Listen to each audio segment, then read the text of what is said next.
감독은 DVD 코멘터리를 통해 제작 과정 중 하나를 고백했습니다. 바로 잿더미 계곡을 벗어난 이후로는 모두 CG였다는 것이죠. 그중 실사 촬영은 단 한 프레임도 없다고 덧붙였습니다. 레오나르도와 토비는 창문 없는 노란 차에 앉아 대화하는 장면을 촬영했으며 두 사람과 차를 제외한 것은 전부 블루스크린이었다고 합니다. 그냥 앉아있는데도 불구하고 운전하는 척을 해야 했던 디카프리오도, 그리고 촬영이 끝나고 편집해야 했던 제작진도 모두가 힘들어했다고 하네요. 때문에 그 장면 촬영을 좋아한 사람은 아무도 없었고 찍는 중에도 이 장면이 제대로 나올까 전전긍긍했다고 합니다. 참고로 자동차가 움직이는 듯 보이도록 흔든 것은 녹색 수트를 입은 스태프라고 하네요. 또 다른 CG를 입힌 장면은 제작진 누구도 CG를 넣으려 의도하지 않았던 장면이었습니다. 바로 개츠비가 데이지와 닉에게 저택을 구경시켜주는 장면이었죠.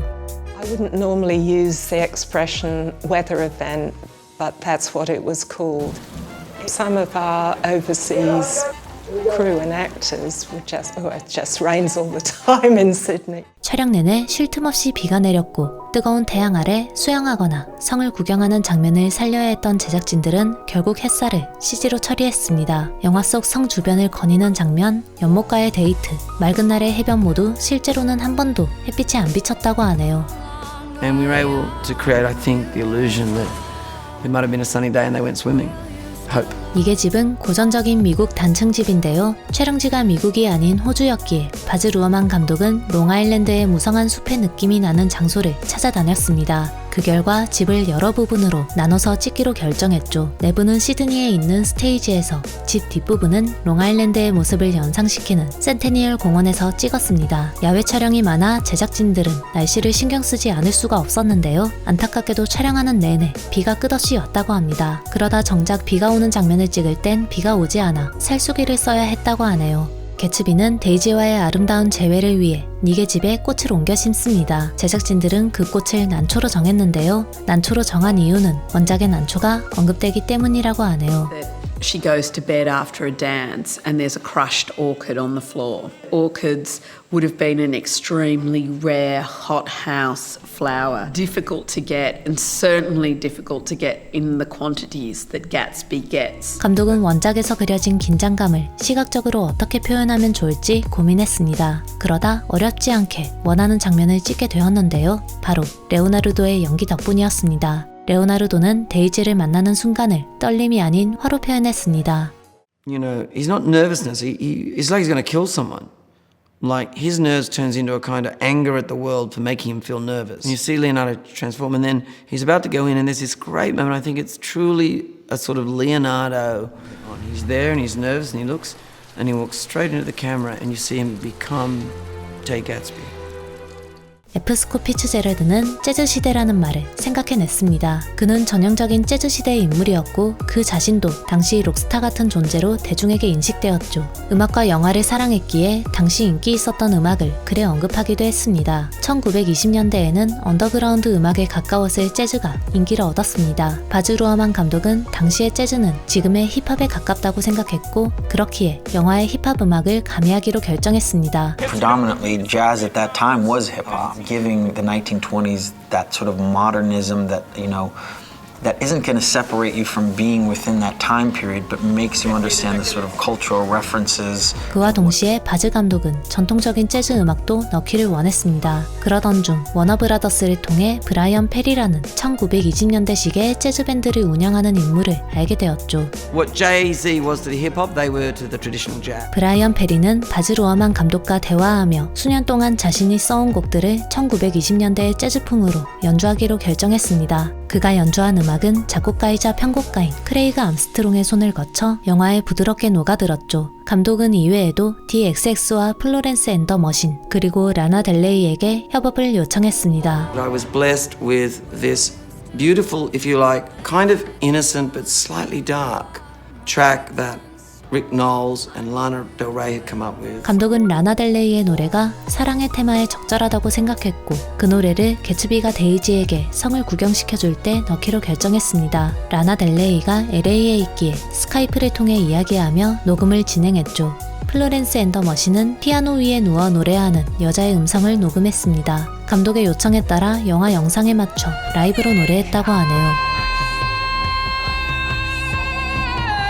감독은 DXX와 작업할 때도 영화 영상을 함께 보며 라이브로 녹음을 진행했습니다. And he kind of directed me through hand motions, sort of just to play this guitar riff to parts of the film, and it was definitely an unforgettable moment. 영화 제작자이자 음악광인 바즈 루어만의 열정으로 영화 위대한 개츠비는 영화는 물론 OST도 큰 사랑을 받았습니다.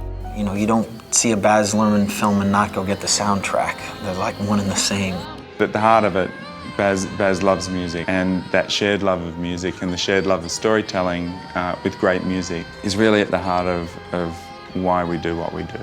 1907년 건축된 뉴욕 플라자 호텔은 소설에서도 그 이름 그대로 등장합니다. 캐서린은 플라자 호텔을 지리적 주요 지역물로 이용하는 것이 중요하다고 생각했고, 바즈 감독은 소설의 이미지를 살릴 방법을 찾기 위해 3D 테스트를 진행했습니다. 참고로 영화 속 플라자 호텔 외관은 1920년대 역사 속 모습을 그대로 재현한 것이라고 하네요. 제작진은 플라자 호텔에 협조를 요청했고, 플라자 호텔은 아주 관대한 파트너가 되어졌습니다. 호텔 로고 사용은 물론 호텔의 내부를 영화 속 1920년대에 맞게 임의로 바꾸는 것도 허락했죠. 제작진은 영화 속 어두운 분위기를 연출하기 위해 방의 목조 패널 등을 바꾸어 넣었고, 1920년대 실제 호텔방보다 더 어둡고 음울하게 연출했습니다. 덧붙여 가장 더운 날을 배경으로 둔 소설 속 그날과 마찬가지로 촬영 당시도 날씨가 굉장히 더웠다고 하는데요. 1920년대가 배경인 만큼 방 안에 에어컨을 둘 수가 없어 감독과 스태프들은 배우들을 위해 얼음을 담은 양동이를 옮겼다고 합니다. 그리고 감독은 배우들이 얼음 양동이에 발을 담그고 선풍기 바람으로 더위를 식히는 것을 보고 그 발상을 그대로 호텔 장면에 응용했다고 하네요. 마지막 촬영은 플라자 호텔 방을 그대로 재현한 세트에서 진행했는데요. 카메라를 창문 밖에 두고 모든 제작진들이 세트 밖으로 나간 덕분에 세트 안에는 오로지 5배우만 있었다고 합니다. And we were just surrounded in that world and couldn't see any hints of 2011. You couldn't see any cameras. You couldn't, you were just wearing the costumes and in the room, and suddenly it really did feel that real. It was sort of one of the most extraordinary experiences I've had working, let alone on this film, but it will definitely stay with me.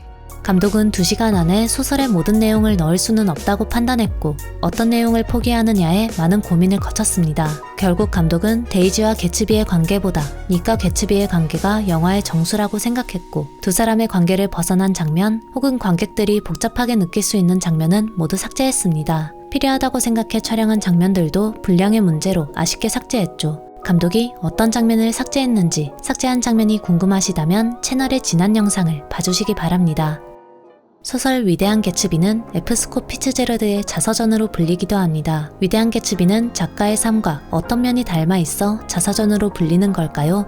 1896년에 태어난 피츠제러드는 1914년 프린스턴 대학교에 입학했습니다. 1914년에는 시카고 금융가의 딸인 지네브라 킹을 만났는데요. 지네브라는 피츠제러드가 가난하다는 이유, 그리고 신분의 차이가 크다는 이유로 그를 거절했습니다. 집으로 놀러온 피츠제러드에게 지네브라의 아버지가 던진 말은 지금까지도 회자되고 있죠.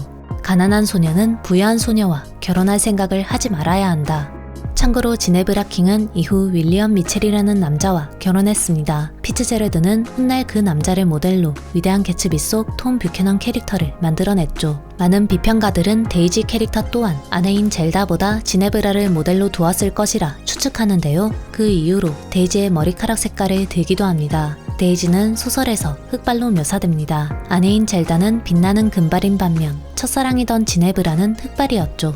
시간이 흘러 1917년 제1차 세계대전이 발발하며 피츠제러드는 대학을 졸업하지 못한 상태로 군대에 들어갔습니다. 그리고 1918년 대법원 판사의 딸이던 부유층 소녀 젤다 세이어와 만났습니다. 군에서 복무한 피츠제러드는 낮에는 광고회사에서 일하고 밤에는 글을 쓰며 작가로 성공하기 위해 고군분투했습니다. 모든 것이 가능해 23살의 피츠제러드는 약혼녀 젤다에게 말했습니다. 난 야망과 성공의 땅에 있어. 하지만 피츠제러드가 쓴 글은 제출하기 무섭게 거절당했습니다. 뉴욕의 젊은 출판업자인 맥스 퍼킨스에게 계속 작품을 보냈지만 매번 거절당했죠. 그 무렵 젤다는 약혼을 파기했습니다. 낙심한 피츠제럴드는 3주 동안 술에 절어 살다 정신을 차리고 거절당했던 소설들을 다시 쓰기 시작했습니다. 자신의 가장 우수했던 작품들을 꺼낸 뒤 그것을 조각조각 자르고 재구성한 것이죠. 그렇게 새롭게 쓴 작품으로 1919년 드디어 출판 계약을 맺었고 젤다와 다시 약혼했습니다. 이후 찾아온 1920년 그해 봄, 소설은 낙원의 2편이라는 제목으로 출판되었고 큰 인기를 모았습니다. 피츠제럴드는 당시를 회상하며 말했습니다. 자고 일어나니 유명해졌다. 베스트셀러 작가가 된 피츠제럴드는 젤다와 결혼했습니다. 스코가 젤다는 번 돈을 흥청망청 쓰며 호화로운 생활을 이어갔죠. 예술적 기질이 뛰어났던 젤다는 그림과 글쓰기에 재능을 보였는데요. 피츠제럴드는 젤다가 딸을 낳고 쓴 일기 속 글을 위대한 개츠비에 그대로 옮겨담기도 했습니다. I'm glad it's a girl, and I hope she'll be a fool. That's the best thing a girl in this world can be. A beautiful little fool. 한 기자는 피츠제럴드에게 궁극적인 야망이 무엇인지 물었습니다. 피츠제럴드는 다음과 같이 대답했죠. 젤다와 영원히 사랑하고 세상에서 가장 위대한 소설을 쓰는 것입니다. 지금까지 무비필이었습니다.